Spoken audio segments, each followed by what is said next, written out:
Hello, कैसे हैं आप सभी लोग? होपफुली घर पर है, बढ़िया है और सुरक्षित है। So I am back again with full power guys. How are you all doing? कैसे आप सभी लोग? होपफुली बहुत बढ़िया, बहुत मजे में, एक नंबर। चलिए जी, तो बिना किसी देरी के शुरू करते हैं आज के इस लेक्चर को। आपको सफल बनाने के लिए हम लोग जो हैं आ चुके हैं और मुझे पता है कि आप और मैं मिलकर ये काम भली भांति कर लेंगे गाइस। ठीक है जी, चलिए बिना किसी देरी के बाल को शुरू करते हैं। बहुत ही शानदार लेक्चर। चलिए, चैप्टर का नाम है मेरे भाई फाइनेंशियल मार्केट।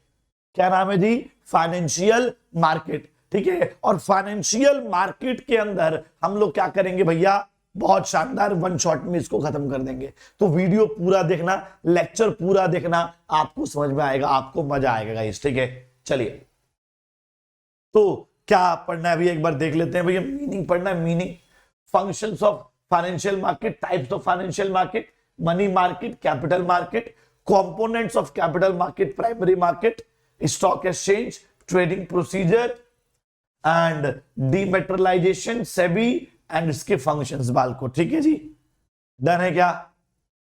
Done everyone? चलिए सर आगे बढ़ते हैं। तो ready everyone? Ready ready ready? चलिए शुरू करते हैं बाल को। मीनिंग यार, फाइनेंशियल मार्केट क्या होता है? कोई मुझे बताएगा sir? What is the meaning of financial market? हाँ जी, what is the meaning of financial market? चलिए मैं ट्राई करता हूं एक बार sir.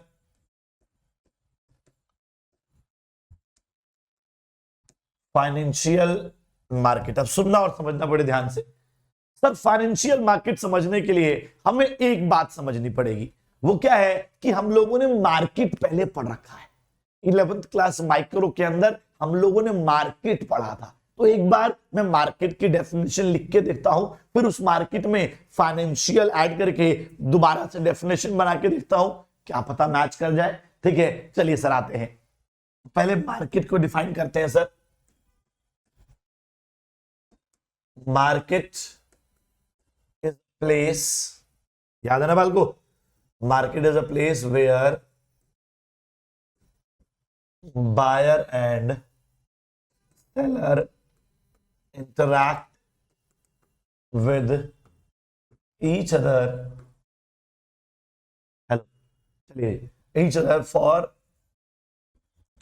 sale and purchase of goods and services.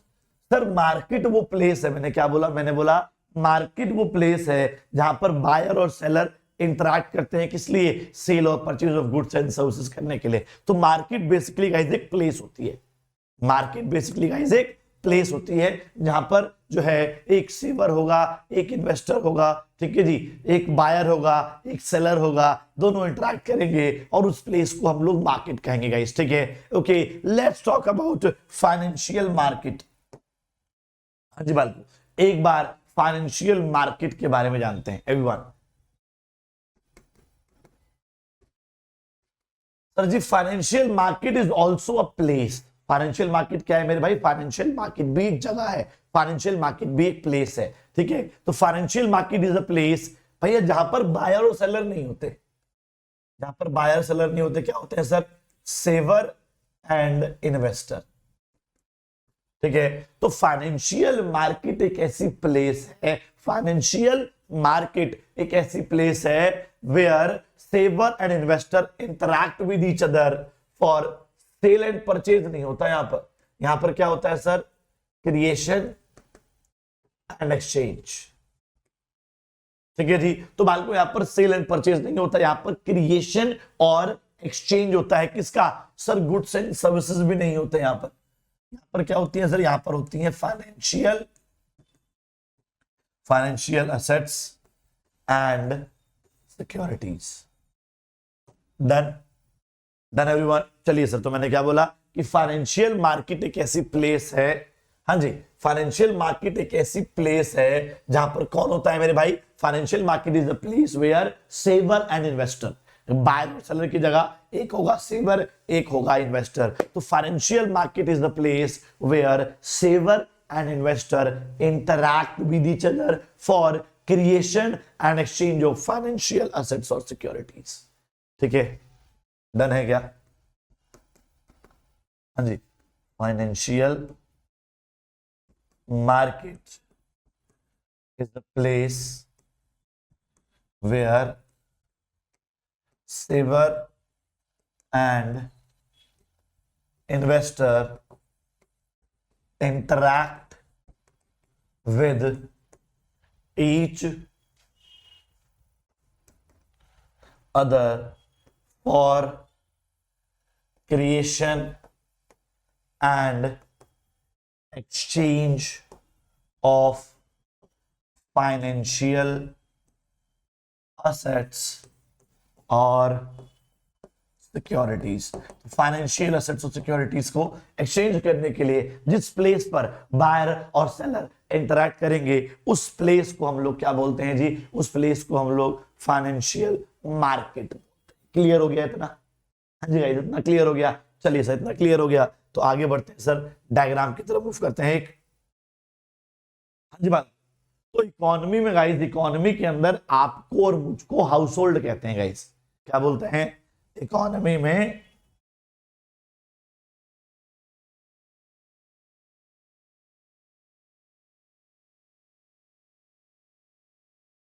Ji BALCO, economy के अंदर आपको और मुझको हाउस होल्ड कहा जाता है। ठीक है जी, इकोनॉमी में आपको और मुझको हाउस होल्ड कहा जाता है सर। ठीक है जी।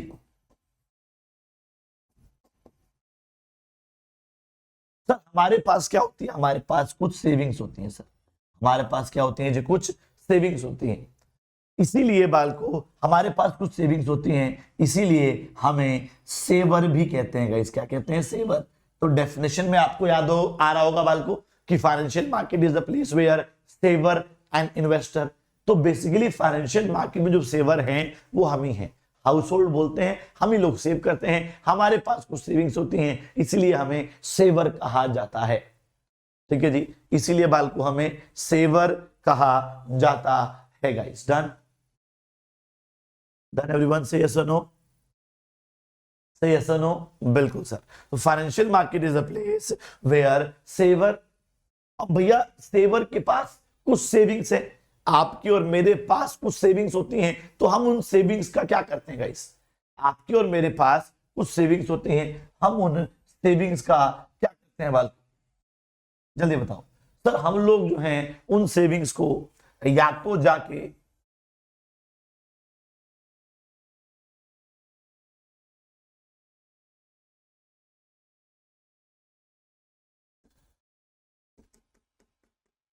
हाँ जी सर, हम लोग जो है क्या करते हैं उस सेविंग्स का, हमारे पास जो गाइस सेविंग्स होती हैं, हम उन सेविंग्स को बैंक में जाके डिपॉजिट कर देते हैं गाइस। ठीक है जी, ये सुनो। हमारे पास जो सेविंग्स होती हैं गाइस, हम उन सेविंग्स को बैंक में जाके क्या कर देंगे सर? डिपॉजिट कर देंगे। ठीक है जी, हम लोग हाउस होल्ड हैं, आप और मैं हाउस होल्ड हैं, हमारे पास कुछ सेविंग्स होती हैं और हम उन सेविंग्स को या तो बैंक में जाके डिपॉजिट कर देते हैं या फिर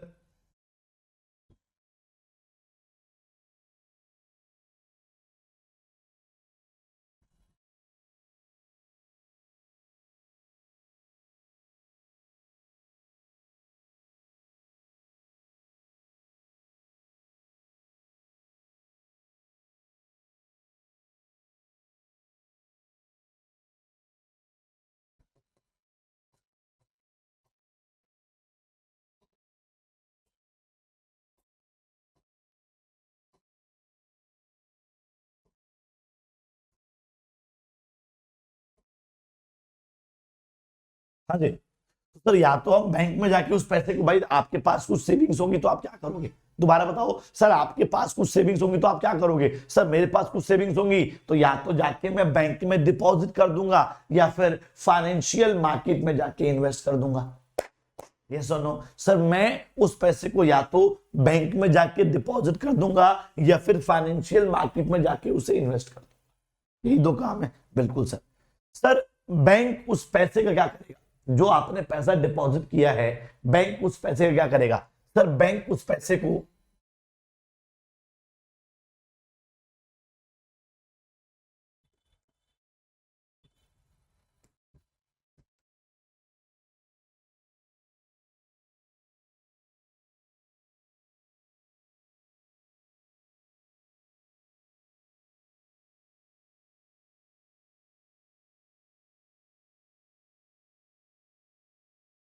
सर बैंक उस पैसे को बिजनेस को, ठीक है जी, बैंक उस पैसे को क्या करेगा, बिजनेस को जो है एज द लोन प्रोवाइड कर देगा। ठीक है जी, भाई हाउस होल्ड के पास कुछ सेविंग्स होती हैं, वो उस सेविंग्स को बैंक में डिपॉजिट करते हैं और बैंक उस पैसे को बिजनेस को एज अ लोन दे देते हैं। ठीक है जी, और बिजनेस उस पैसे को अच्छे प्रोजेक्ट्स में इन्वेस्ट करते हैं, बिजनेस उस पैसे को अच्छे अच्छे बड़े बड़े प्रोजेक्ट्स में इन्वेस्ट करते हैं, इसीलिए गाइस हम उन्हें इन्वेस्टर भी कहते हैं। क्या कहते हैं गाइस, इन्वेस्टर। तो आपको डेफिनेशन में ये इन्वेस्टर वर्ड याद आ गया होगा बाल को, है ना, कि financial market is a place where saver and investor. तो इन्वेस्टर कौन है सर, बिजनेस जो है वो हमारा इन्वेस्टर है।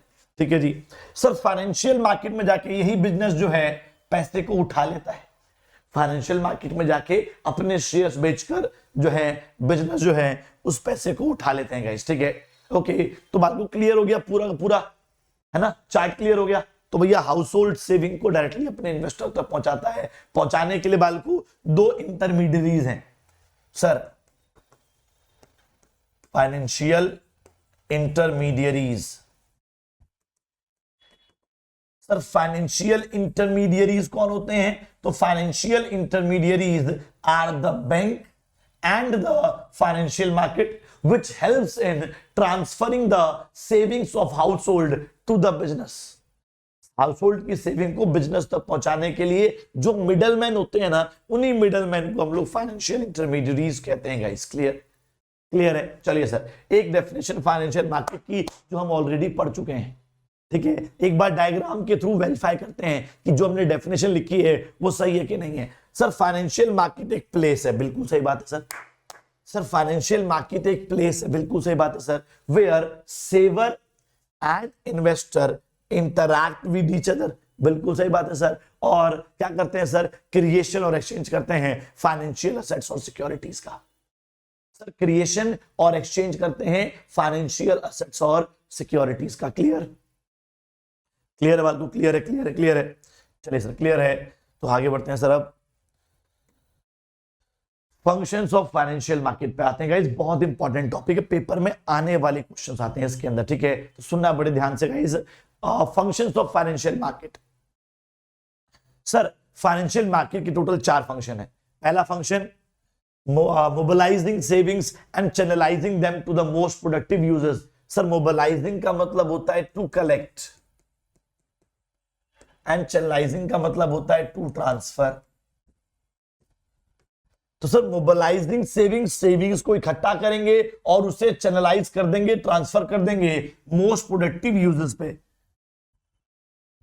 सर फाइनेंशियल मार्केट सेविंग्स को चैनलाइज करेगा, सेविंग्स को मोबिलाइज करेगा, इकट्ठा करेगा और उसे ट्रांसफर कर देगा मोस्ट प्रोडक्टिव यूजर्स पे। दोबारा से देखो सर, मोबिलाइजिंग सेविंग्स को इकट्ठा किया जाएगा फाइनेंशियल मार्केट में और उसे ट्रांसफर कर दिया जाएगा, चैनलाइज कर दिया जाएगा मोस्ट प्रोडक्टिव यूजर्स पे गाइस। ठीक है, ओके, तो financial market is a place which mobilize the savings of household and channelize them to the most productive users। ठीक है जी, तो सेविंग्स को इकट्ठा करके उसे मोस्ट प्रोडक्टिव यूजर्स में चैनलाइज कर देंगे गाइस। डन, क्लियर है। तो मोबिलाइजिंग का मतलब इकट्ठा करना होता है, चैनलाइजिंग का मतलब ट्रांसफर करना होता है। आगे बढ़ते हैं सर। Facilitates price discovery. देखो यहां पर सेवर और इन्वेस्टर, ध्यान से देखना प्लीज। सर यहां पर एक सेवर होगा, एक इन्वेस्टर होगा, जहां पर दोनों टकराएंगे वहां पर किसी भी सिक्योरिटी का प्राइस डिसाइड हो जाएगा। हाँ जी सर, यहां पर एक सेवर होगा, यहां पर एक इन्वेस्टर होगा, ठीक है जी, और जहां भी ये दोनों टकराएंगे वहां पर किसी भी सिक्योरिटी का प्राइस डिसाइड हो जाएगा। तो क्या बोला मैंने, facilitates price discovery. Sir price discovery guys बहुत ज्यादा देखने को मिलती है। सर क्यों देखने को मिलती है, क्योंकि डिमांड एंड सप्लाई, एक जना पैसे की डिमांड कर रहा है, एक जना पैसे की सप्लाई कर रहा है, फाइनेंशियल मार्केट में दोनों इंटरेक्ट कर रहे हैं, तो डिमांड और सप्लाई के बेसिस पर सिक्योरिटी का प्राइस डिसाइड हो जाएगा। ठीक है जी, okay. Provides liquidity to financial assets. Sir financial market क्या करता है, जैसे मान लीजिए हमने सर किसी कंपनी के शेयर्स खरीदे और कुछ टाइम बाद मुझे पैसों की दोबारा जरूरत पड़ गई, तो क्या संडे मार्केट में वो शेयर्स बिक जाएंगे? बुध बाजार में, चांदनी चौक मार्केट में, जी गांधीनगर मार्केट में? नहीं सर, नहीं बिकेंगे, नहीं बिकेंगे ना, बिल्कुल नहीं बिकेंगे सर। ठीक है जी सर, कहां बिकेंगे? सिर्फ और सिर्फ फाइनेंशियल मार्केट में जाके आप अपने शेयर्स को कैश में कन्वर्ट कर सकते हो। ठीक है, तो फाइनेंशियल मार्केट क्या प्रोवाइड करता है जी? लिक्विडिटी। लिक्विडिटी का मतलब क्या होता है? Converting into cash.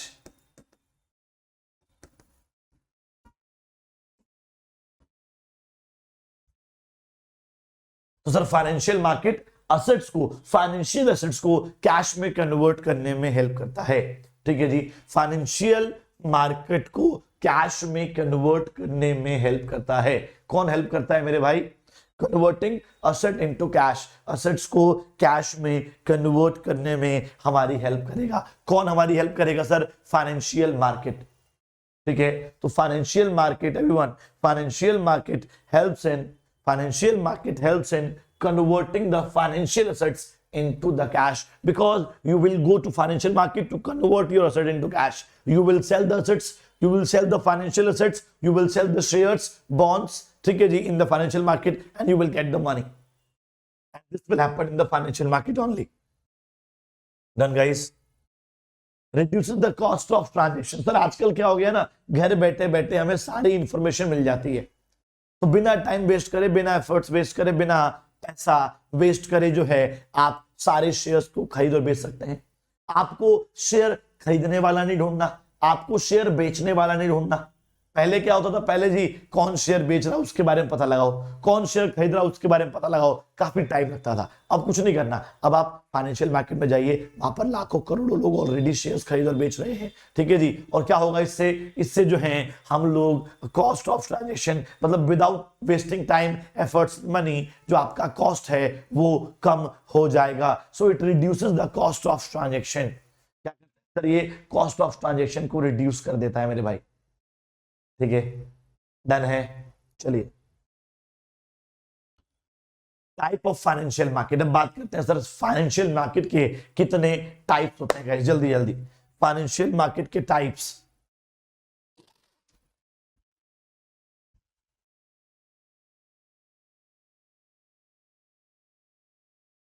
चलिए सर, तो टाइप्स ऑफ फाइनेंशियल मार्केट। अब मेरे भाई जो फाइनेंशियल मार्केट है ना, वो दो तरह का होता है एवरीवन। फाइनेंशियल मार्केट दो तरह का होता है सर, एक होता है कैपिटल मार्केट, दूसरा होता है मनी मार्केट। दोबारा बोलता हूं सर, फाइनेंशियल मार्केट दो तरह का होता है सर, एक होता है कैपिटल मार्केट, दूसरा होता है money market. Sir what is the meaning of capital market? Capital market का मतलब क्या होता है सर? कैपिटल मार्केट वो मार्केट होती है that is for long term funds requirement. Sir long term की फंड्स रिक्वायरमेंट के लिए, लॉन्ग टर्म रिक्वायरमेंट के लिए जो हमारी मार्केट होगी, उस मार्केट को हम लोग कैपिटल मार्केट बोलेंगे। और जो शॉर्ट टर्म की रिक्वायरमेंट होगी, शॉर्ट टर्म की रिक्वायरमेंट पूरा करने के लिए हम लोग जिस मार्केट में जाएंगे उसे बोलते हैं money market. So capital market is for long term funds requirement and money market is for short term funds requirement. ठीक है जी, long term and short term. तो अगर आपको एक साल से ज्यादा के लिए पैसा चाहिए तो आप मनी मार्केट में जाइए, अगर आपको एक साल से कम के लिए पैसा चाहिए तो आप मनी मार्केट में जाइएगा। ठीक है, डन, क्लियर। चलिए सर, कैपिटल मार्केट मेरे भाई दो तरह की होती है। हाँ जी, कैपिटल मार्केट जी दो तरह की होती है सर। कौन कौन सी? एक होती है प्राइमरी मार्केट, दूसरी होती है सर सेकेंडरी मार्केट। हाँ जी सर जी, कैपिटल मार्केट जो होती है guys, capital market is of two types everyone. Capital market is of two types sir. The first one is primary market and the second one is secondary market. Capital market दो तरह की sir, एक होती है primary market, दूसरी होती है secondary market. Sir what is the meaning of primary market?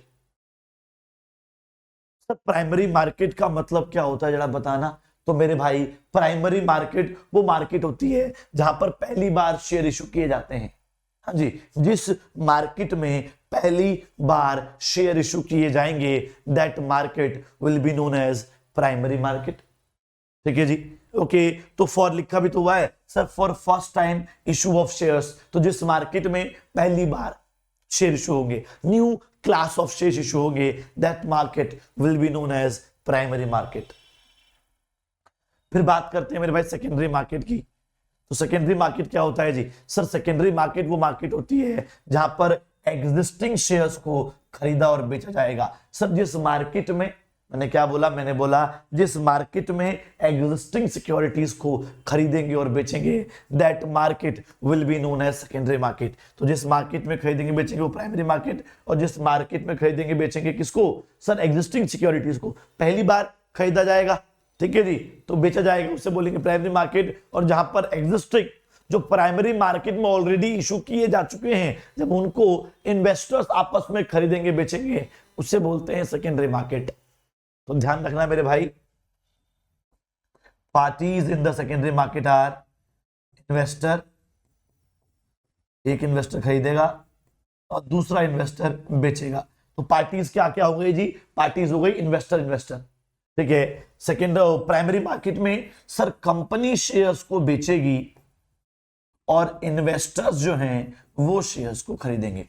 Sir company shares को बेचेगी और इन्वेस्टर्स जो है गाइस वो शेयर्स को खरीदेंगे। तो पार्टीज क्या क्या होंगे जी? यहां पर पार्टीज हो गई जो है हमारी कंपनी इन्वेस्टर, और यहां पर पार्टीज हो गई इन्वेस्टर इन्वेस्टर।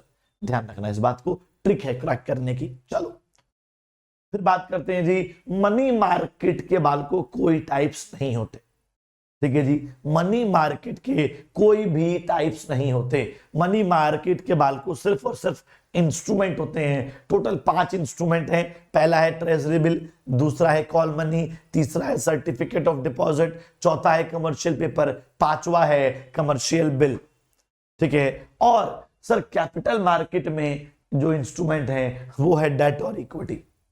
क्या है जी? डेट और इक्विटी, ये 2 इंस्ट्रूमेंट हैं, ठीक है जी। एक हो गया डेट, दूसरा हो गया इक्विटी। सर अगर आपको 1 साल से ज्यादा के लिए पैसा चाहिए तो या तो आप डेट के थ्रू पैसा लाओगे या फिर आप इक्विटी के थ्रू पैसा लाओगे, ठीक है जी। लेकिन अगर आपको 1 साल से कम के लिए पैसा चाहिए तो there are 5 instrument: treasury bill, commercial paper, call money, certificate of deposit and commercial bill. Guys done? Done है क्या? डन है क्या गाइस? क्लियर है? तो ये बालको जो था हमारा एक चार्ट है, आपको याद हो गया होगा। आगे बढ़ते हैं। Sir money market, everyone what is the meaning of money market guys? कोई मुझे बताएगा सर मनी मार्केट का मतलब क्या होता है? मेरे भाई मनी मार्केट वो मार्केट होती है जहां पर पहली बार शेयर इशू होते हैं। नहीं, वो तो प्राइमरी होती है ना। मनी मार्केट वो मार्केट होती है जहां पर 1 साल से कम के लिए शेयर इशू किए जाते हैं, ठीक है जी। 1 साल से कम की जो रिक्वायरमेंट अगर आपकी पैसे की, तो आप जिस मार्केट में जाते हो उस मार्केट को हम लोग मनी मार्केट कहते हैं गाइस, ठीक है। ओके, तो money market refers to market for short term funds whose period of maturity is up to 1 year. जिन सिक्योरिटीज का जिन इंस्ट्रूमेंट्स का, ठीक है जी, मैच्योरिटी पीरियड 1 साल का होता है, वो सारे short term instruments is known as money market instrument. तो money market is a market for short term funds requirement जिनका मैच्योरिटी पीरियड 1 साल तक का ही होगा, ठीक है। ओके, चलिए आगे पढ़ते हैं मनी मार्केट के बारे में। सर मनी मार्केट की कोई फिजिकल लोकेशन नहीं होती। मैंने क्या बोला sir? No physical location of money market. Money market की कोई भी फिजिकल लोकेशन नहीं होती। सारा काम टेलीफोन और इंटरनेट के थ्रू होता है गाइस, ठीक है जी। All the activities are conducted over telephone and internet, ठीक है। तो ये एक इमेजिनरी मार्केट है, जैसे चांदनी चौक मार्केट चांदनी चौक के अंदर है, ठीक है जी। ओके, तो वैसे ही बात को बहुत सारी मार्केट है लेकिन उनकी फिजिकल लोकेशन होती है। सिमिलरली मनी मार्केट की कोई फिजिकल लोकेशन नहीं होती। There is no physical location of the money market. Money market की कोई भी फिजिकल लोकेशन नहीं है। डन, ठीक है। सारा काम टेलीफोन एंड इंटरनेट के थ्रू ही होता है गाइस, ठीक है। सारा काम टेलीफोन एंड इंटरनेट के थ्रू ही किया जाता है गाइस। Okay, clear? चलिए, money market satisfied short term financial requirement. Money market जो है गाइस शॉर्ट टर्म की फाइनेंशियल रिक्वायरमेंट को पूरा करता है, ठीक है। अभी तुमने पढ़ रखा है सर मनी मार्केट 1 साल से कम के लिए होता है, तो ऑब्वियसली वो शॉर्ट टर्म की जो फाइनेंशियल रिक्वायरमेंट होंगी उनको ही पूरा करेगा बस, okay, major participants, sir money market में कौन कौन से लोग पार्टिसिपेट करते हैं? तो मेरे भाई आरबीआई पार्टिसिपेट करता है, commercial bank, non banking, financial companies, government and central government, large corporate houses and mutual funds. ये सारे लोग जो हैं गाइस, ये इतने सारे लोग जो हैं बालको हमारे मनी मार्केट के पार्टिसिपेट करते हैं। डन, चलिए आगे बढ़ते हैं। सर मनी मार्केट के जो इंस्ट्रूमेंट हैं वो बहुत ज्यादा लिक्विड हैं और लेस रिस्की हैं। Money market instruments are highly liquid and less risky. Sir क्यों लिक्विड क्यों है? क्योंकि हाईली लिक्विड क्यों है? क्योंकि ये 1 साल के अंदर अंदर कैश में कन्वर्ट हो जाएंगे, ठीक है जी। और लेस रिस्की क्यों है? वही सेम रीजन, क्योंकि 1 साल के अंदर अंदर कैश में कन्वर्ट हो जाएंगे तो ऑब्वियसली इनका रिस्क कम है, ठीक है। डन, बात करते हैं सर कैपिटल मार्केट की। हाँ जी गाइस, कैपिटल मार्केट याद है कि नहीं है? बिल्कुल याद है सर। कैपिटल मार्केट वो मार्केट होती है जो लॉन्ग टर्म फंड्स रिक्वायरमेंट को पूरा करती है, ठीक है। कैपिटल मार्केट वो मार्केट होती है गाइस जो लॉन्ग टर्म फंड्स रिक्वायरमेंट को पूरा करती है मेरे भाई, ठीक है। तो capital markets to market refers to whole network of all organisations, institution and instrument that provide medium term and long term funds. जो क्या करते हैं मेरे भाई? मीडियम टर्म और लॉन्ग टर्म फंड्स प्रोवाइड करते हैं। तो कैपिटल मार्केट वो मार्केट है जो medium term and long term simply long term funds provide करते हैं गाइस, ठीक है। Long term funds are raised and invest in the form of both debt and equity. तो मैंने आपको बताया था सर दो ही इंस्ट्रूमेंट होते हैं कैपिटल मार्केट के, या तो पैसा डेट से आएगा या फिर पैसा इक्विटी से आएगा। दो ही तरीके होते हैं लॉन्ग टर्म के लिए पैसा लाने के।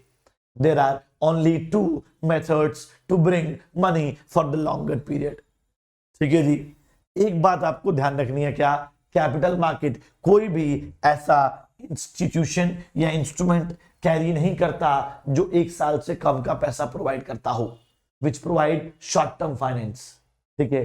तो कैपिटल मार्केट में कोई भी 1 साल से कम वाला इंस्ट्रूमेंट नहीं होता है।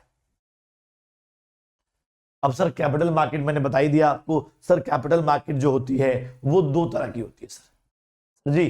कैपिटल मार्केट जो होती है गाइस वो 2 तरह की होती है सर। एक होता है प्राइमरी मार्केट, दूसरा होता है सेकेंडरी मार्केट, ठीक है।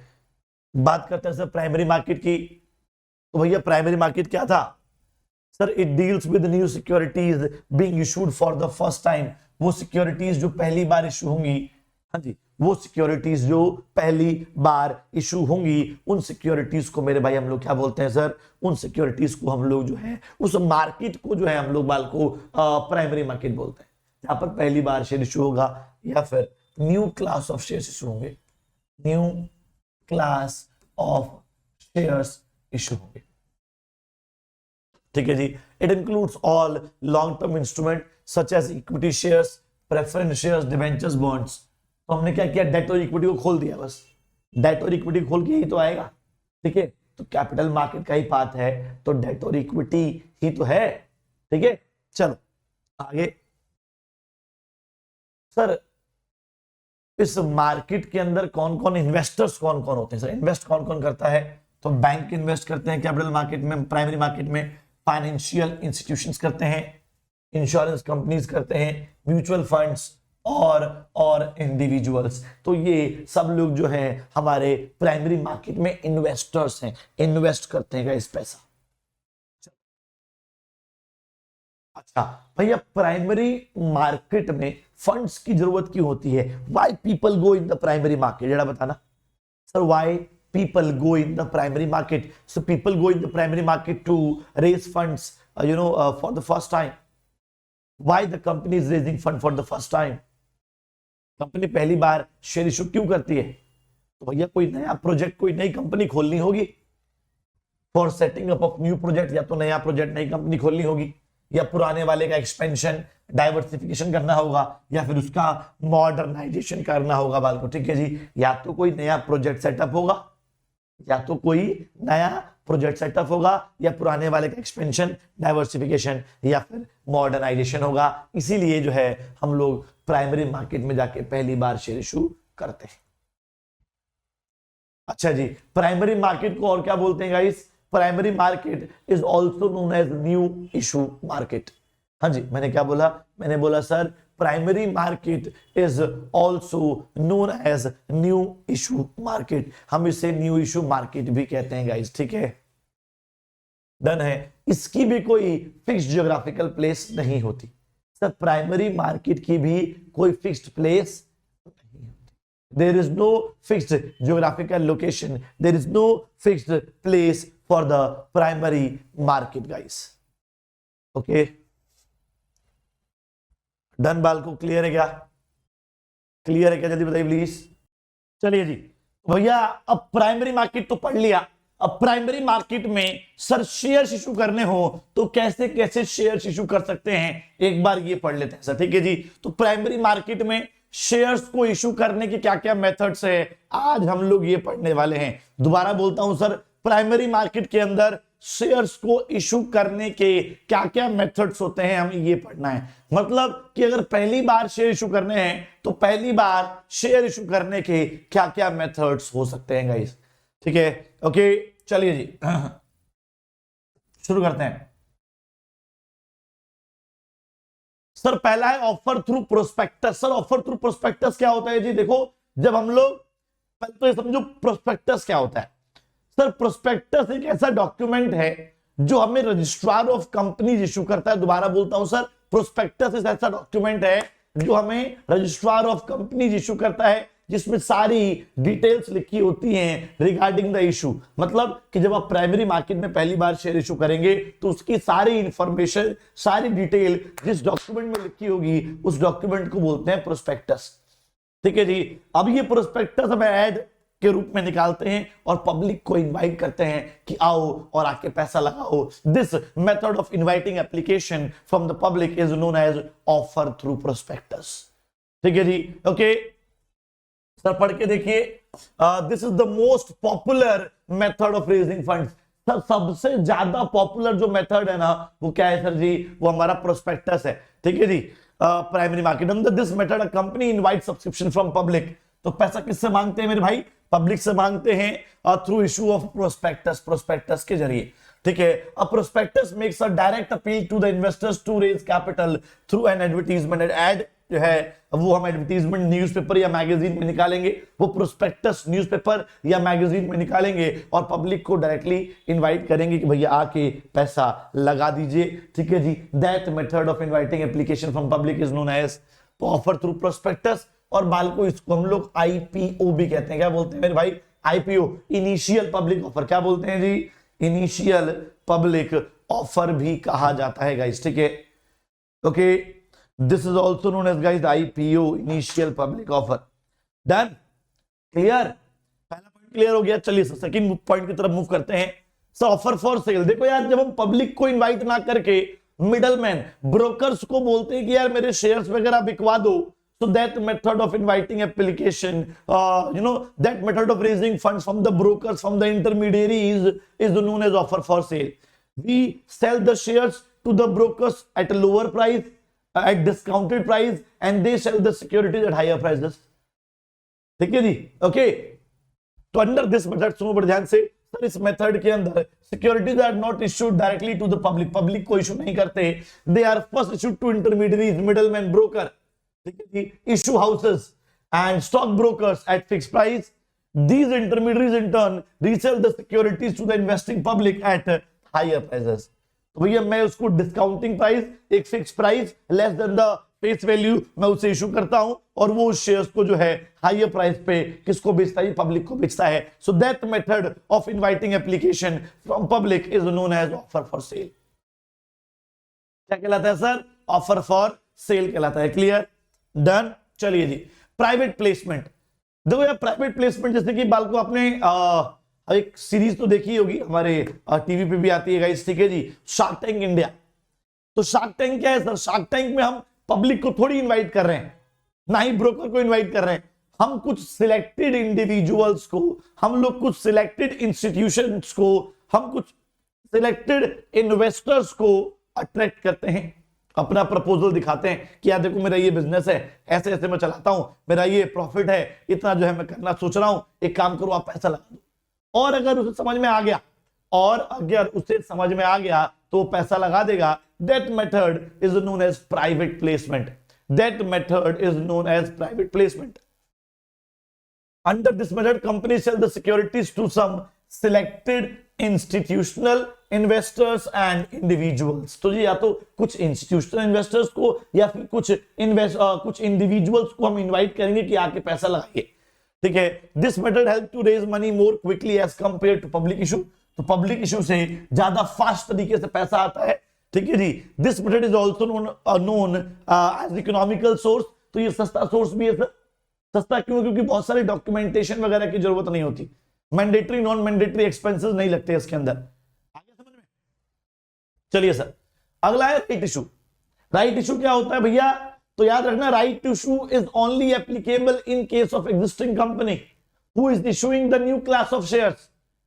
तो राइट इशू जो है बालको सिर्फ और सिर्फ एग्जिस्टिंग कंपनीज इनका इस्तेमाल करती हैं। राइट इशू का इस्तेमाल जो है सिर्फ और सिर्फ एग्जिस्टिंग कंपनीज ही करती है। मेरे भाई दोबारा बोल रहा हूं सर, राइट इशू का इस्तेमाल सिर्फ और सिर्फ एग्जिस्टिंग कंपनीज करती हैं। New companies do not use, can not use this source of raising funds, ठीक है जी, this method of raising fund.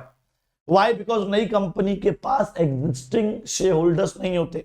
Sir क्यों? देखो, राइट इशू क्या कहता है कि मैं अपने एग्जिस्टिंग शेयर होल्डर्स को ये राइट देता हूं।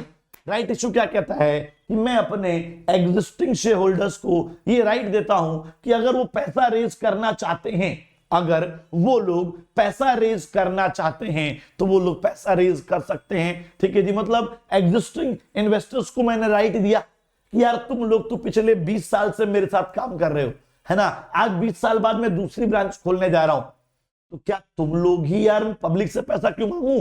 तुम्हें तो हमारी कंपनी के बारे में सब पता है ना। तो एक काम करो, तुम ही लोग नए शेयर्स भी खरीद लो। नहीं खरीदोगे तो जाके पब्लिक में बेच दूंगा, लेकिन पहले मैंने आप लोगों को राइट दिया, अपने एग्जिस्टिंग शेयर होल्डर्स को राइट दिया कि भैया if you want to purchase the new shares, new class of shares, you guys can purchase at the rate less than the market price. Market price से कम पर मैं आपको राइट दे रहा हूं खरीदने का, ठीक है जी। तो जब हम अपने एग्जिस्टिंग शेयर होल्डर्स को नए शेयर्स खरीदने का राइट देते हैं एक रेशियो में, एक प्रोपोर्शन में, that is known as right issue. Okay, the last one is guys e IPO. तो आईपीओ याद है भाई को? ऑफर थ्रू प्रोस्पेक्टस को हम लोग आईपीओ भी कह रहे थे, है ना। तो भैया ई आईपीओ मांगेंगे पब्लिक से। आईपीओ का मतलब क्या था? आईपीओ का मतलब था सर पब्लिक से पैसा मांगना। तो यहां पर भी बाल को पब्लिक से ही पैसा मांगेंगे ऑनलाइन तरीके से स्टॉक एक्सचेंज के जरिए, ठीक है जी। Under this method company issue capital to public through online system of stock exchange, ठीक है जी। ओके, तो online system of stock exchange के तहत जो है हम लोग जो है पैसा पब्लिक से इनवाइट करेंगे। तो आईपीओ और ई आईपीओ बस इतना ही फर्क है कि आईपीओ जो है वो कहीं ना कहीं ऑफलाइन था और ई आईपीओ जो है वो ऑनलाइन है, स्टॉक एक्सचेंज के थ्रू है, ठीक है जी। ओके एवरीवन, तो भैया एक वो भी तो रह गया था, इंस्ट्रूमेंट ऑफ मनी मार्केट नहीं किया था ना हमने। एक बार जरा मैं वो भी देख लूं, इंस्ट्रूमेंट ऑफ मनी मार्केट ये रहे। तो भैया मनी मार्केट आपने भी जिससे पहले किया था मनी मार्केट, है ना। तो मनी मार्केट के हमारे इंस्ट्रूमेंट छूट गए थे, तो एक बार इंस्ट्रूमेंट ऑफ मनी मार्केट देख लेते हैं। सर पहला instrument treasury bill. Treasury bill क्या होता है sir? Treasury bill are issued by central government, नहीं, treasury bill are issued by RBI on the behalf of central government, ठीक है जी। तो क्या होता है, कभी कभी सेंट्रल गवर्नमेंट को पैसे की जरूरत पड़ती है, तो सेंट्रल गवर्नमेंट का बैंक है आरबीआई, वो आरबीआई के पास जाती है और क्या बोलती है, भैया पैसा उधार दे दो। आरबीआई कहती है कि यार अभी तुम्हारे पास भी नहीं है, एक काम करते हैं, पब्लिक को बहुत पैसा है, पब्लिक से पैसा मांग लेते हैं, है ना। तो treasury bill are issued by RBI on the behalf of central government. Central government के बिहाफ पर जब हम लोग क्या करेंगे, पब्लिक से पैसा मांगेंगे, ठीक है जी, कि भैया क्या करो, ये ट्रेजरी बिल में पैसा लगाओ और पैसा कमाओ, ठीक है। सो these are issued by RBI on behalf of central government to meet its short term requirement of funds। Funds की शॉर्ट टर्म रिक्वायरमेंट को पूरा करने के लिए जब आरबीआई जो है पब्लिक से पैसा मांगती है ट्रेजरी बिल इशू करके, ठीक है जी। ओके, तो these are issued in the form of promissory note। Sir promissory note के रूप में ये इशू किया जाता है सर, ठीक है। प्रोमिसरी नोट मतलब कि मैं आरबीआई से इतने पैसे ले रहा हूं, मतलब जो भी है, ठीक है जी, और मैं आपको इतने टाइम बाद वापस कर दूंगा। ओके, तो उसका एक मैच्योरिटी पीरियड भी होता है, उसका सर जी एक मैच्योरिटी पीरियड भी होते हैं। तो मैच्योरिटी पीरियड लिख देता हूं बाल को 14 डेज है, 91 डेज है, 182 डेज है, 364 डेज है। ठीक है जी। तो ये मतलब मैच्योरिटी पीरियड है, मतलब अगर आप ट्रेजरी बिल खरीदने जाओगे तो आपको 4 तरह के ट्रेजरी बिल मिलेंगे कि भैया 14 डेज वाला खरीदना है, 91 डेज वाला खरीदना है, 182 डेज वाला खरीदना है, या 364 डेज वाला खरीदना है। ठीक है जी। तो आपको ऑप्शन दिया जाएगा। आप बोल रहे हो भैया मुझे 91 डेज वाला दे दो, तो आपका मैच्योरिटी पीरियड हो गया 91 डेज, मतलब कि आपको 91 डेज बाद पैसे वापस मिल जाएंगे। जो पैसा आप लगाओगे आरबीआई को दोगे वो आपको 91 डेज बाद वापस मिल जाएंगे। ठीक है जी। डन डन एवरीवन से यस और नो? डन है क्या? चलिए सर आगे बढ़ते हैं। Sir it is also known as zero coupon bond, it is also known as zero coupon bond. Sir इसको हम जीरो कूपन बॉन्ड भी कहते हैं क्योंकि इस पे कोई इंटरेस्ट पे नहीं होता, सिर्फ डिफरेंस को हम इंटरेस्ट मानते हैं। ठीक है जी। तो याद रखना बालको कि जो ट्रेजरी बिल है वो treasury bill zero coupon bond भी कहलाता है क्योंकि ये डिस्काउंट पे इशू होता है, और जो डिस्काउंट आपका मिला वही आपका प्रॉफिट है। ठीक है, जो डिस्काउंट आपको मिला वही आपका प्रॉफिट है, वही आपका इंटरेस्ट है। तो यहां पर it is also known as zero coupon bond because zero interest is paid on these bond, only the discount you get on the treasury bill is known as interest, is assumed as interest. ठीक है जी। Sir ये 25,000 और 25,000 के multiples में available होता है। Treasury bill are available at the rate of 25,000 and its multiple. तो 25,000 और 25,000 के मल्टीपल्स में अवेलेबल है, 25, 50, 75, है ना। तो इस हिसाब से जो है बाल को ये अवेलेबल होता है। डन, ट्रेजरी बिल क्लियर हो गया। तो treasury bill are issued by RBI on the behalf of central government to meet the short term requirement of fund. It has a maturity period of 14 days, 91 days, 182 days and 364 days. ठीक है जी। It is also known as zero coupon bond because zero interest is paid on these bonds, only the difference between the discounted price and the redemption price is assumed as interest and it is available at 25,000 and multiples thereof। ठीक है, तो 25,000 के multiples में ये available होता है guys. चलिए बात करते हैं सर कॉल मनी की। कॉल मनी क्या होता है भाई? देखो, जब एक कमर्शियल बैंक दूसरे कमर्शियल बैंक से पैसे बोरो करे, किस लिए? CRR, cash reserve ratio maintain करने के लिए। अब जैसे मान लीजिए बाल को आपको पता होगा सीआरआर एक हाईली फ्लक्चुएटिंग रेट है जो है ना, आरबीआई कभी भी चेंज कर सकती है, उसके पास पूरा राइट है। तो मान लो आरबीआई ने चेंज कर दिया सीआरआर, मेरे पास अभी एकदम से है नहीं, तो जब एक कमर्शियल बैंक दूसरे कमर्शियल बैंक से पैसे मांगे इस सीआरआर को मेंटेन करने के लिए, तो that is known as call money. ठीक है जी। जब पीएनबी वाला एसबीआई से पैसे मांगे, that is known as call money. Okay sir, maturity period क्या है? सर इसका मैच्योरिटी पीरियड जो होता है 14 डेज का होता है बस, sorry 15 days, 1 days to 15 days का ही मैच्योरिटी, 15 दिन होता है मैक्सिमम मैच्योरिटी पीरियड। ठीक है, इस कॉल मनी पे जो है इंटरेस्ट चार्ज किया जाता है और उसे बोलते हैं कॉल रेट। डन, इतना ही है, ज्यादा नहीं है इसके अंदर। चलो अगला है कमर्शियल पेपर। सर जब एक बड़ी कंपनी दूसरी कंपनी से पैसे मांगे, एक फाइनेंशियली स्ट्रॉन्ग कंपनी, एक लार्ज क्रेडिट वर्दी कंपनी जिसकी उधार लेने की क्षमता बहुत ज्यादा है, ठीक है जी, तो जब वो कंपनी दूसरी कंपनी से पैसे मांगे, किस लिए? फ्लोटेशन कॉस्ट को झेलने के लिए। सर ये फ्लोटेशन कॉस्ट क्या होता है? देखो जैसे मान लीजिए सर मुझे 5 लाख करोड़ रुपए मार्केट से उठाने हैं। क्या बोला मैंने बोला मुझे 5 लाख करोड़ रुपए मार्केट से उठाने हैं, उसके लिए 50 करोड़ का खर्चा आएगा। मार्केट से पैसा उठाने में भी तो पैसा लगता है, मार्केट से पैसा उठाने में भी तो पैसा लगता है। ठीक है जी, तो मुझे 5 लाख करोड़ रुपए चाहिए। अब वो मैंने मार्केट से 5 लाख करोड़ उठाने हैं, उस 5 लाख करोड़ उठाने के लिए 50 करोड़ का जो खर्चा लगेगा, जब उस खर्चे के लिए, उसको बोलते हैं, जो खर्चा होता है ना उसे बोलते हैं फ्लोटेशन कॉस्ट। तो जब उस फ्लोटेशन कॉस्ट के लिए, जब उस 50 करोड़ के लिए एक कंपनी दूसरी कंपनी से पैसे मांगे, that source is known as commercial paper. So commercial paper is an instrument issued by a large credit worthy company or financially strong companies, ठीक है जी, to raise short term funds at lower rate than market rate guys। ठीक है जी, done. Okay, ये negotiable instrument होता है sir, transfer कर सकते हो आप किसी और को भी, कोई दिक्कत नहीं है। ठीक है, डन बाल को क्लियर हो गया। सर मैच्योरिटी पीरियड जो है इसका जो है 365 डेज तक होता है, 364 डेज तक होता है। ठीक है, ओके आ जाओ। इट इज इशूड बाय कब? सर्टिफिकेट ऑफ डिपॉजिट क्या है? Certificate of deposit everyone, what is the meaning of certificate of deposit? Sir certificate of deposit जो होता है ना, सुनना और समझना बड़े ध्यान से। Sir certificate of deposit commercial bank issue करता है पब्लिक को, कंपनीज को, कॉरपोरेशन को during the period of tight liquidity. Sir ये टाइट लिक्विडिटी क्या होता है? जब बैंक के अंदर डिपॉजिट कम हो, लोन लेने वाले लोग ज्यादा हैं। जब बैंक के अंदर डिपॉजिट कम हो और लोन लेने वाले लोग ज्यादा हैं, जब बैंक के अंदर डिपॉजिट कम हो और लोन लेने वाले लोग ज्यादा हैं, ठीक है जी, तो उससे क्या बोलते हैं सर? उसे बोलते हैं सर्टिफिकेट ऑफ डिपॉजिट। ठीक है, तो जब बैंक के अंदर डिपॉजिट कम हो और लोन लेने वाले लोग ज्यादा आ जाते हैं, उसे बोलते हैं पीरियड ऑफ टाइट लिक्विडिटी। और पीरियड ऑफ टाइट लिक्विडिटी के टाइम पर भाई, अब मान लीजिए सर डिपॉजिट कम हुआ, डिपॉजिट हुआ ₹1,00,000, लोन मांगने वाले आ गए ₹2,00,000, तो जो 1,00,000 का डिफरेंस है उसके लिए जो सर्टिफिकेट में इशू करूंगा उसे बोलेंगे सर्टिफिकेट ऑफ डिपॉजिट। तो it is issued by commercial bank and financial institution to individual, corporations and companies.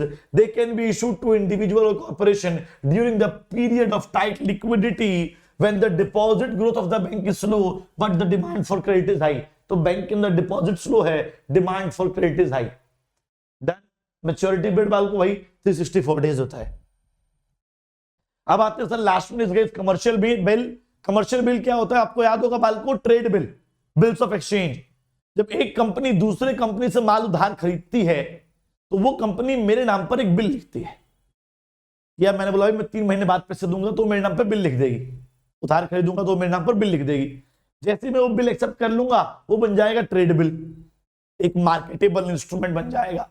वो ट्रेड बिल लेके पहुंच गया अपने कमर्शियल बैंक में, है ना, और बोलता है कि भैया देखो मेरे को ये बंदा 3 महीने बाद देगा पैसे, आप एक काम करो इस बिल को डिस्काउंट कर दो, है ना, डिस्काउंटिंग ऑफ बिल आपने पढ़ रखा होगा अकाउंटेंसी के अंदर। तो वो पहुंच गया अपने बैंक पर, वहां जाके क्या बोलता है कि भैया मेरे को 3 महीने बाद पैसे मिलेंगे, मुझे अभी पैसे चाहिए, काम करो आप इस बिल को रखो और आप उससे पैसे ले लेना, मुझे डिस्काउंट करके दे दो। तो trade bill is presented on the front of the commercial bank, it becomes commercial bill. ठीक है जी, तो commercial bill is the bills of exchange. ये बिल्स ऑफ एक्सचेंज ही होता है used to finance the working capital requirement of the business. It is a short term negotiable. का मतलब क्या होता है? जिसको हम आराम से किसी और को सौंप सकते हैं। सेल्फ लिक्विडिटी, खुद जाके बैंक से डिस्काउंट करवा सकते हो। ठीक है जी, ओके, क्रेडिट सेल के लिए इस्तेमाल किया जाता है गाइस। Done done everyone. चलिए जी, तो हमने ये तो पढ़ ही लिया, आगे बढ़ते हैं। अब सेकेंडरी मार्केट की तरफ मूव करते हैं guys. What is the meaning of secondary market everyone? हाँ जी, सेकेंडरी मार्केट क्या होता है सर? तो secondary market is the market for sale and purchase of existing security. बताया हुआ है, ऑलरेडी बताया हुआ है ना। सर सेकेंडरी मार्केट वो मार्केट है जहां पर एग्जिस्टिंग सिक्योरिटीज को खरीदा और बेचा जाता है। Secondary market is the market for sale and purchase of existing securities. ठीक है जी, प्रीवियसली इशूड सिक्योरिटीज या फिर एग्जिस्टिंग सिक्योरिटीज बोल सकते हो आप लोग। ठीक है, it is also known as stock market और स्टॉक एक्सचेंज। सर इसको हम लोग स्टॉक मार्केट और स्टॉक एक्सचेंज भी कहते हैं। ठीक है, और याद करिए सर, मनी मार्केट की कोई फिजिकल लोकेशन नहीं थी, इसी लेक्चर में बताया मैंने। सर प्राइमरी मार्केट की भी कोई फिजिकल लोकेशन नहीं थी, इमेजिनरी मार्केट थी, सारा काम टेलीफोन और इंटरनेट के थ्रू हो रहा था। लेकिन सर सेकेंडरी मार्केट जो होती है बाल को, उसकी एक फिक्स्ड लोकेशन होती है, उसकी एक स्पेसिफाइड लोकेशन होती है गाइस।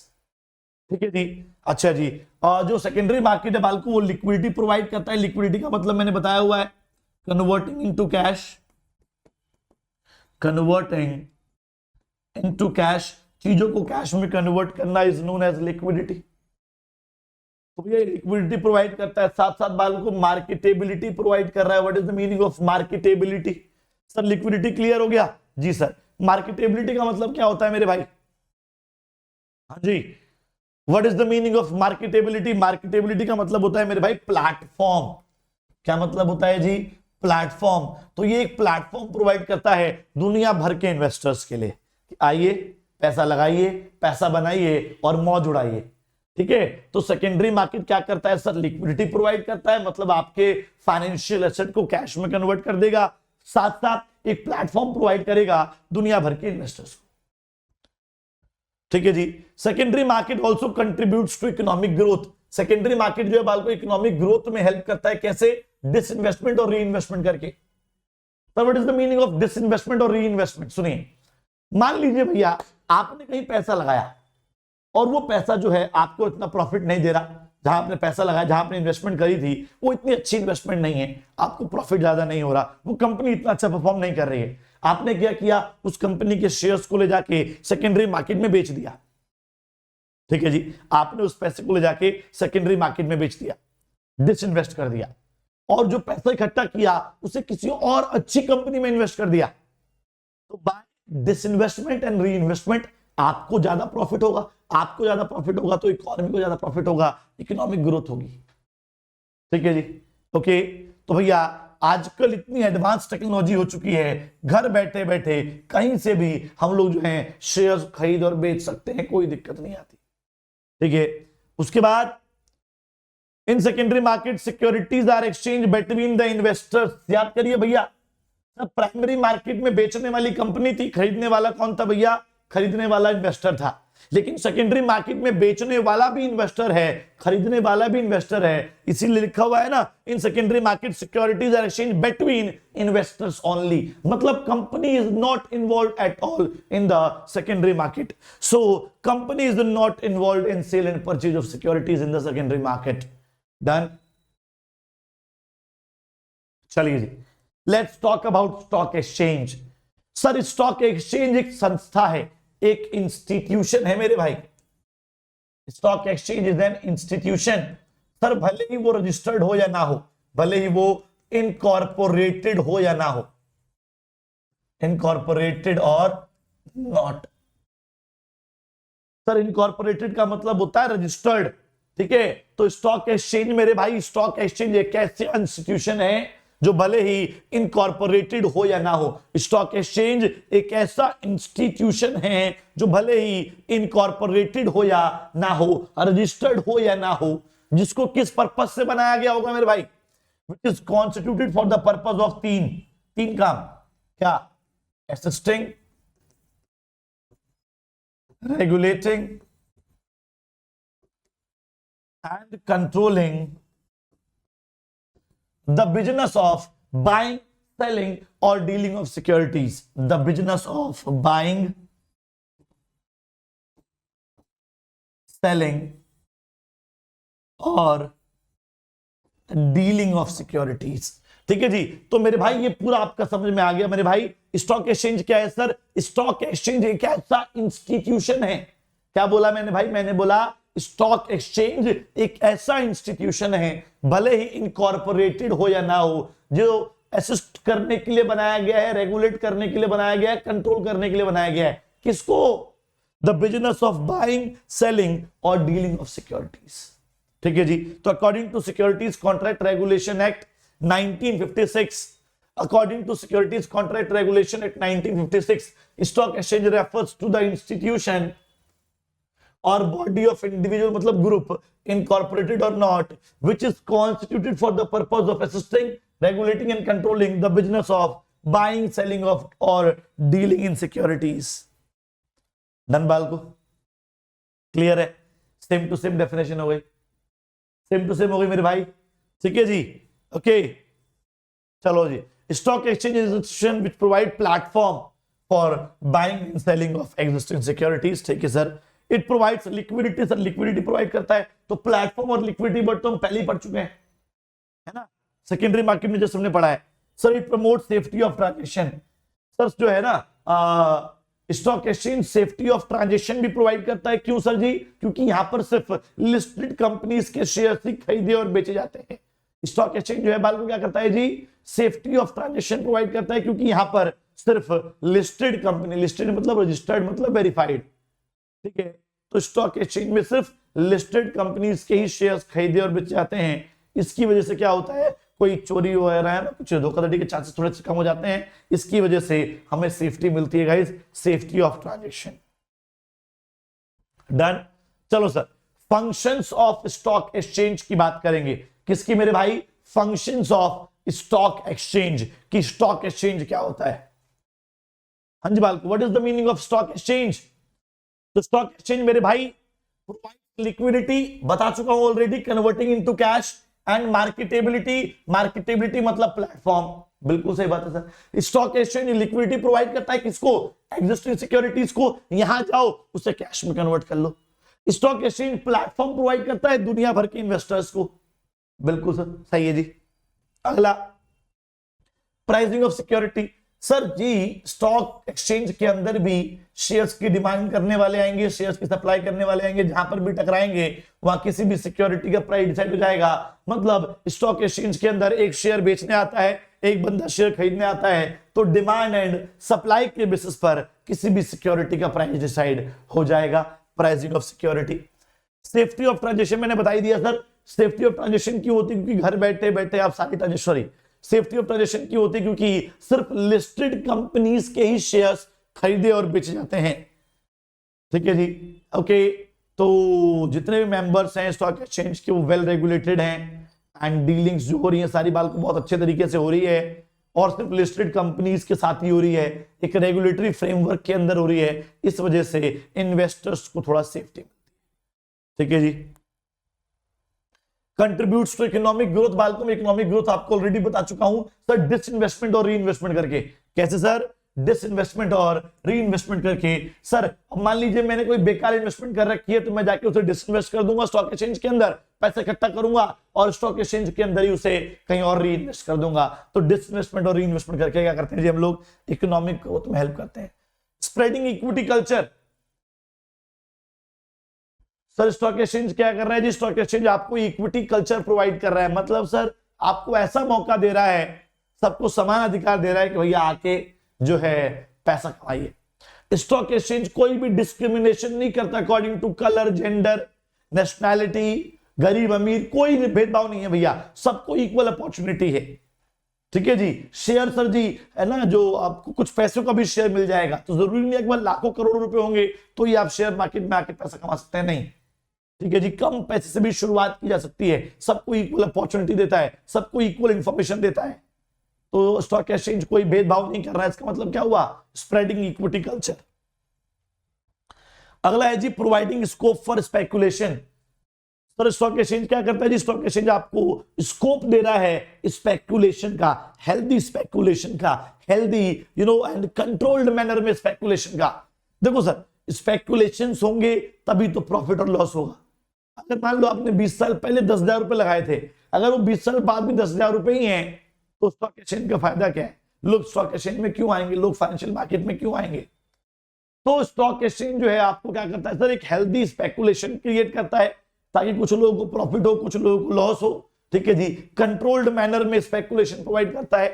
ठीक है, देखो लिखा हुआ है ना, रेस्ट्रिक्टेड एंड कंट्रोल्ड मैनर में स्पेकुलेशन होगा। ठीक है, बड़ा हेल्दी स्पेकुलेशन होगा, है, तभी तो कुछ लोगों को प्रॉफिट लॉस होगा और तभी लोग यहां पर आके पैसा कमाएंगे, पैसा बनाएंगे। ठीक है done BALCO. Let's talk about trading procedure of stock exchange. Sir मान लो कल को आपको शेयर्स खरीदने बेचने हैं सर स्टॉक एक्सचेंज में, तो उसका क्या प्रोसीजर है? हाँ जी, कल को आपको क्या करना है जी? कल को आपको शेयर्स खरीदने और बेचने हैं स्टॉक एक्सचेंज के अंदर, तो उसका क्या प्रोसीजर है मैं आपको बताता हूं बालको। Trading procedure on stock exchange. तो सुनना बड़े ध्यान से जी। सबसे पहले देखो यार, शेयर खरीदने बेचने के लिए सबसे पहले एक ब्रोकर की जरूरत होती है। ठीक है, जो आपको शेयर्स के बारे में इंफॉर्मेशन देगा, जो आपके बिहाफ पर कुछ एक्टिविटीज परफॉर्म करेगा। तो सबसे पहले क्या करेंगे सर हम लोग? सिलेक्शन ऑफ ब्रोकर, एक ब्रोकर को सिलेक्ट करेंगे। ठीक है जी, ओके। उसके बाद sir opening a demat account. Sir ये डीमैट अकाउंट क्या होता है? देखो डीमैट अकाउंट जैसे आपका बैंक अकाउंट होता है, अगर आपको अपने शेयर्स को ऑनलाइन अगर आपको अपने पैसे को ऑनलाइन तरीके से रखना है तो उसके लिए अकाउंट खुलता है, उसको बोलते हैं बैंक अकाउंट। सिमिलरली अगर आप अपने शेयर्स को ऑनलाइन तरीके से खरीदना और बेचना चाहते हो, उसमें डील करना चाहते हो, तो आपको हर एक इंडियन को एक अकाउंट खुलवाना पड़ता है and that account is known as demat account. तो demat account is an account that every Indian citizen need to open if he or she want to deal in electronic form of securities. ठीक है जी। उसके बाद क्या होगा जी? उसके बाद है जी प्लेसिंग द ऑर्डर। भैया अकाउंट खुल गया, अकाउंट खुलने के बाद ऑर्डर प्लेस कर दो। शेयर्स खरीदने का ऑर्डर, शेयर्स बेचने का ऑर्डर, है ना। तो ये मेरे 50 शेयर्स खरीदने, मुझे 100 शेयर्स बेचने हैं, तो ऑर्डर प्लेस करेंगे। ऑर्डर प्लेस करने के बाद उस ऑर्डर को एग्जीक्यूट किया जाएगा, है ना। कि जिससे जिससे खरीदने होंगे उसका जो है आपको डिपॉजिटरी पार्टिसिपेंट, जिसको बेचने हैं उसका डिपॉजिटरी पार्टिसिपेंट। ठीक है जी, तो बहुत सारा प्रोसेस होता है। एग्जीक्यूटिंग द ऑर्डर, ऑर्डर को एग्जीक्यूट किया जाएगा और लास्ट में बाल को सेटलमेंट हो जाएगा, आपके अकाउंट में शेयर आ जाएंगे, उसके अकाउंट से शेयर कट जाएंगे, तो सेटलमेंट हो जाएगा। ठीक है जी, ये 5 स्टेप हैं। सिलेक्शन ऑफ ब्रोकर, सबसे पहले ब्रोकर सिलेक्ट करते हैं। ठीक है, ओके, तो first step is to select a broker who will buy or sell securities on behalf of the investor. ठीक है, opening demat account, demat account खुलवाएंगे मेरे भाई। तो these securities are held in the electronic form by a depository. जैसे भैया India में bank होते हैं, वैसे ही जैसे बैंकिंग सिस्टम के अंदर बैंक्स होते हैं, बैंकिंग सिस्टम जहां पर आप पैसा डिपॉजिट करते हो, है ना, तो आपका पैसा एक्चुअली में कहां डिपॉजिट है? बैंक के अंदर डिपॉजिट है। ठीक है, वैसे ही बाल को, वैसे ही शेयर मार्केट के अंदर जो बैंक की तरह काम करता है वो डिपॉजिटरी होता है, एक इंस्टीट्यूशन जो आपके सिक्योरिटीज को फिजिकली होल्ड करके आपको इलेक्ट्रॉनिक में कन्वर्ट करके देगा। इंडिया के अंदर बाल को 2 ही डिपॉजिटरी हैं, एक है NSDL और एक है CDSL। तो national securities depository limited, central depository services limited. ठीक है, ये 2 नाम है। चलिए जी, डीमेट अकाउंट मैंने बताई दिया आपको, डीमेट अकाउंट खुलवाना पड़ेगा। ठीक है जी, sir what is the meaning of dematerialization? देखो, अगर आपके पास फिजिकल फॉर्म में सिक्योरिटी है, आप उसे इलेक्ट्रॉनिक फॉर्म में कन्वर्ट करोगे, है ना। जैसे फिजिकल कैश होता है, हम उसे इलेक्ट्रॉनिक कैश में कन्वर्ट कर लेते हैं।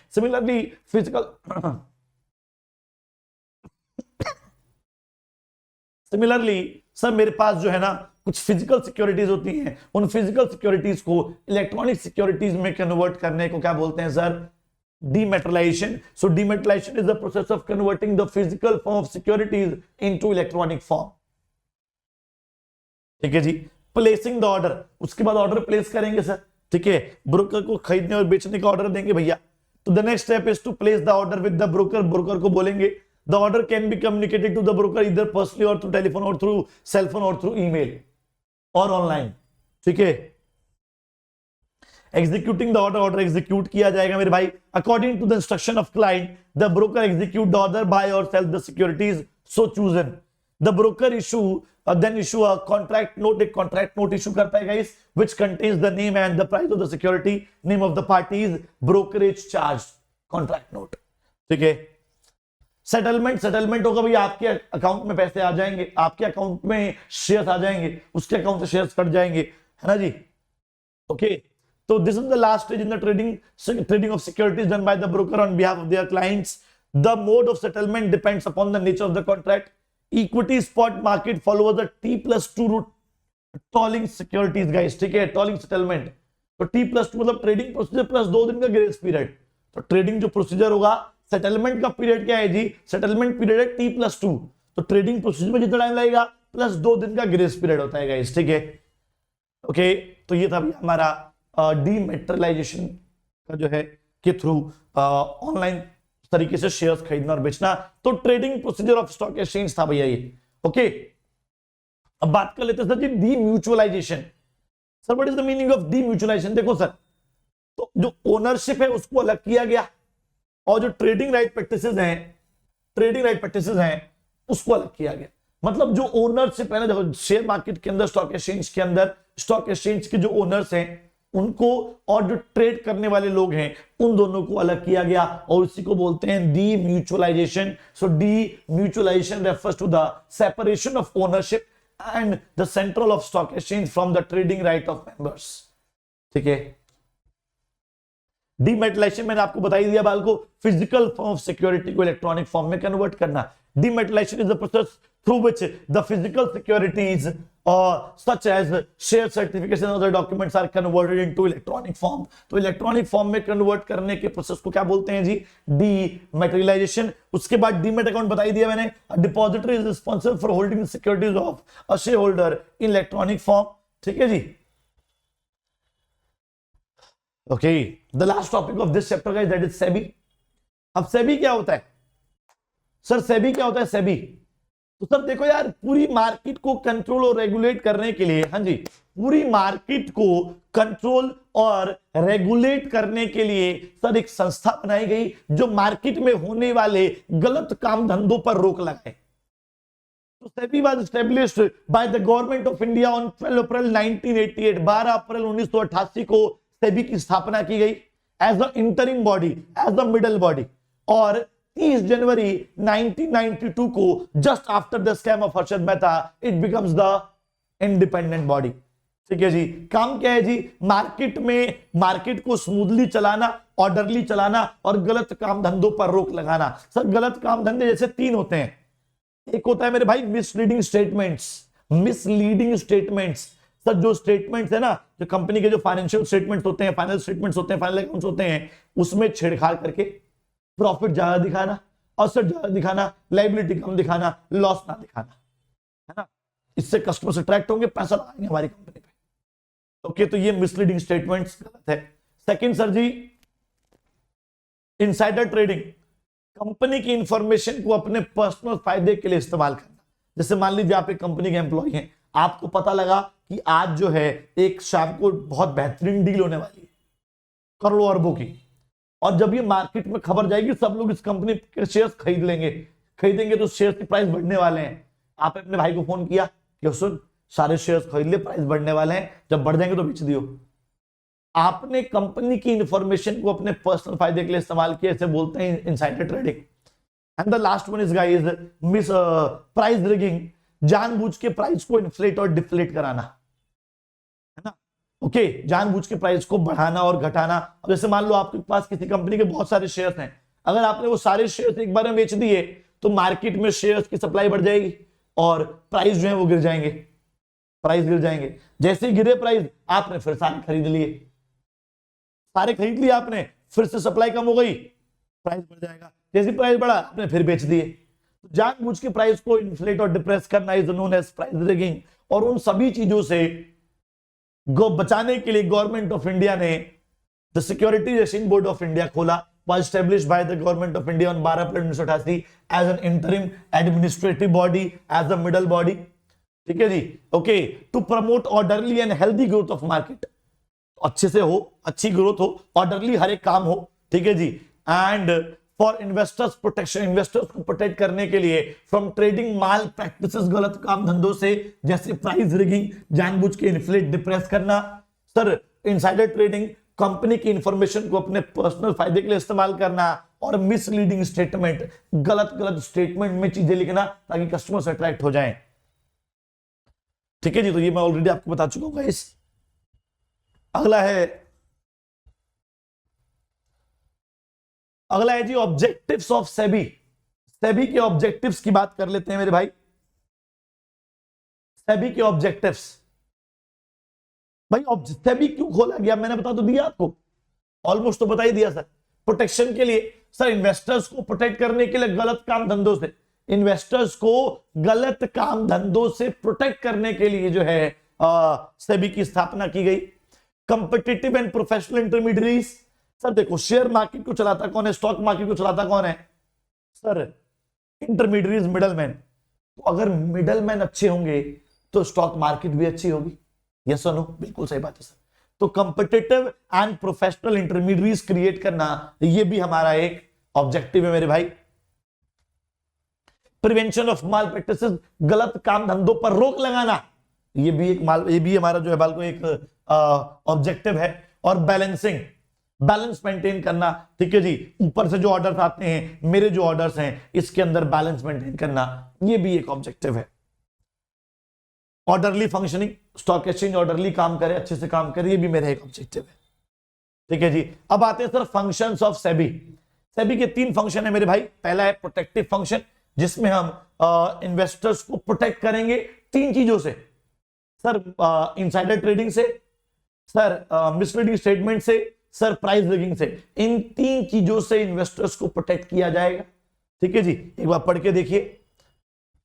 प्रोटेक्टिव फंक्शन में क्या आता है सर, इनसाइडर ट्रेडिंग से प्रोटेक्ट किया जाएगा, सर मिसलीडिंग स्टेटमेंट से प्रोटेक्ट किया जाएगा, सर प्राइस रिगिंग से प्रोटेक्ट किया जाएगा, सर इंक्वायरी और ऑडिट कराया जाएगा किसको? स्टॉक एक्सचेंज को। स्टॉक एक्सचेंज की इंक्वायरी होगी, स्टॉक एक्सचेंज को टाइम टू टाइम ऑडिट करेंगे उनके अकाउंट्स को, टैली करेंगे उनके अकाउंट्स को। ठीक है जी। इन्वेस्टर्स को एजुकेट करने के स्टेप्स लेंगे, क्योंकि देखो अगर मुझे आपको प्रोटेक्ट करना है ना तो मुझे आपको एजुकेट करना जरूरी है ना। तो एजुकेट करेंगे उनको, और लास्ट में क्या करेंगे मेरे भाई? फेयर ट्रेड प्रैक्टिसेस को प्रमोट करेंगे, अच्छे अच्छे प्रैक्टिसेस को प्रमोट करेंगे, और कोड ऑफ कंडक्ट बनाएंगे, मतलब रूल्स एंड रेगुलेशन तैयार करेंगे, बिहेवियर सेट करेंगे लोगों का। डन। तो ये था मेरे भाई हमारा प्रोटेक्टिव फंक्शन। उसके बाद है मेरे भाई रेगुलेटरी फंक्शन। देखो रेगुलेट करने के लिए ना हम रजिस्ट्रेशन करते हैं, क्योंकि अगर रजिस्ट्रेशन कर लिया, उसकी सारी इंफॉर्मेशन मेरे पास आ गई, अब वो मेरे कंट्रोल में रहेगा, अब वो मेरे साथ रेगुलेटेड रहेगा। ठीक है। तो रेगुलेटरी फंक्शन का कीवर्ड क्या है मेरे भाई? याद रखना, रजिस्ट्रेशन करना है मैक्सिमम। ठीक है। तो इट रजिस्टर, देखो ये रहा रजिस्टर, ब्रोकर को, सब ब्रोकर को, ट्रांसफर एजेंट को, मर्चेंट ब्रोकर्स को और अदर्स प्लेयर्स का रजिस्ट्रेशन कर लेंगे तो सब लोग मेरे कंट्रोल में रहेंगे। ठीक है जी। Notification of rules and regulation, rules and regulation बनाएंगे, तो कोड ऑफ कंडक्ट बनाना प्रोटेक्टिव फंक्शन में आता है, रूल्स एंड रेगुलेशन बनाना रेगुलेटरी फंक्शन में आता है। Levying of fees and penalty and other charges. ठीक है जी। तो भैया फीस, पेनल्टी, अदर चार्जेस वगैरह चार्ज करना, ये भी रेगुलेटरी में है। अगर मेरे रूल्स एंड रेगुलेशन नहीं मानोगे तो फीस लूंगा, पेनल्टी लूंगा, अदर चार्जेस लूंगा। ठीक है। Regulator of investment scheme, sir कोई नई स्कीम आएगी उसको भी रजिस्टर कर लेंगे ताकि उससे भी हमारा कंट्रोल बना रहे। प्रोहिबिट्स अनफेयर ट्रेड प्रैक्टिस, गलत काम धंधों पर रोक लगाना, ये भी रेगुलेटरी फंक्शन है। और इंस्पेक्शन इंक्वायरी करना, सर इंक्वायरी और ऑडिट जो आता है वो प्रोटेक्टिंग में आता है, एंड इंस्पेक्शन एंड इंक्वायरी करना जो है ये रेगुलेटरी में आता है। डिफरेंस याद रखिएगा क्या है दोनों के अंदर। लास्ट में guys development function. Development function में क्या करेंगे सर? डेवलपमेंट फंक्शन में हम लोग मार्केट को डेवलप करने की कोशिश करेंगे। डेवलप कैसे करते हैं सर? इंटरमीडिएट्स को ट्रेनिंग देंगे भाई, इंटरमीडिएट्स ट्रेनिंग ले लेंगे, वो डेवलप होंगे, मार्केट डेवलप हो जाएगी। सर दूसरा, रिसर्च कराएंगे, पूरी मार्केट में रिसर्च कराते रहेंगे टाइम टू टाइम, जो भी रिजल्ट आएगा उसे छापते रहेंगे ताकि लोग पढ़ते रहें, डेवलप होते रहें। और एक फ्लेक्सिबल अप्रोच डेवलप करेंगे ताकि बाहर की दुनिया के अंदर मार्केट अगर डाउन है तो उसका इंपैक्ट इंडिया पे ना पड़े, एक ऐसा अप्रोच डेवलप करेंगे। ठीक है। तो डेवलपमेंट फंक्शन में 3 काम होते हैं जी। ट्रेनिंग ऑफ इंटरमीडिएट्स की ट्रेनिंग कराई जाएगी, सर रिसर्च कराएंगे और रिसर्च को पब्लिश करेंगे, और लास्ट में सर जी एक फ्लेक्सिबल अप्रोच जो है वो अडॉप्ट करेंगे, डेवलप करेंगे। ठीक है। फ्लेक्सिबल अप्रोच अडॉप्ट करेंगे और डेवलप करेंगे। डन बाल को क्लियर है? तो क्या पढ़ा भैया हमने? मीनिंग पढ़ा, financial market is a market for sale and purchase, creation and exchange of financial assets और सिक्योरिटीज। फाइनेंशियल मार्केट के फंक्शंस पढ़े मेरे भाई, mobilising savings and channelising them to the most productive users, pricing of security, safety of transaction. ठीक है जी। Types of financial market 2, capital market, money market. Capital market for long term funds requirement, money market for short term funds requirement. इसके instrument पढ़ लिए money market के बाल को, treasury bill, call money, certificate of deposit, commercial paper, commercial bill. Capital market बाल को for long term funds requirement. Capital market, primary market बाल को याद होगा जो पहली बार शेयर इशू करती है, 5 तरीके थे सर। पहला आईपीओ, ये offer through prospectus, offer for sale, right issue, private placement and e IPO. Secondary market बाल को, secondary market is a market for sale and purchase of existing securities. Stock exchange बाल को, इंस्टीट्यूशन जो incorporated हो या ना हो, ठीक है जी, जिसको 3 काम के लिए बनाया गया हो, assisting, regulating and controlling the business of buying, selling and dealing with securities। उसके फंक्शंस पढ़े बाल को हम लोगों ने, है ना। contributes to economic growth, safety of transaction, speculation, equity culture, liquidity and marketability। trading procedure पढ़ा बाल को हम लोगों ने, 5 स्टेप थे। selection of broker, opening demat account, placing the order, executing the order and settlement। डीमेटेरियलाइजेशन पढ़ा बाल को, डीम्यूचुअलाइजेशन पढ़ा, दोनों को अलग करना, है ना। ओनरशिप और ट्रेडिंग राइट प्रैक्टिसेस को अलग करना। डीमेटेरिलाइजेशन फिजिकल फॉर्म को इलेक्ट्रॉनिक फॉर्म में कन्वर्ट करना। सेबी जो बाल को 12 अप्रैल 1988 को एस्टैब्लिश किया गया गवर्नमेंट ऑफ इंडिया द्वारा, टू कंट्रोल, प्रोटेक्ट, है ना, the investors from the unfair trade practices like price breaking, insider trading and misleading statement. And functions of SEBI guys, 3 function होते हैं सेबी के, कौन कौन से? Protective function, regulatory function and development function. Clear है? Clear है क्या गाइस? तो बस इस सफलता की राह में आज का सफर यहीं खत्म होता है। ठीक है जी। हमने फाइनेंशियल मार्केट जो है बाल को यहां पर खत्म कर लिया। बाल को बहुत 10 चैप्टर कर चुके हैं हम लोग, बस 2 चैप्टर और बचे हैं, सफलता आपके पास होगी गाइस। तो इस सफल 2.0 बैच के अंदर बने रहिएगा। Thank you so much guys. आप आते हैं बड़ा अच्छा लगता है, आप नोट करते हैं बड़ा अच्छा लगता है। ठीक है जी, तो मिलते हैं बाल को आप लोग उस नेक्स्ट क्लास के अंदर। Till then bye, take care, जय हिंद जय भारत गाइस, ख्याल रखिए अपना।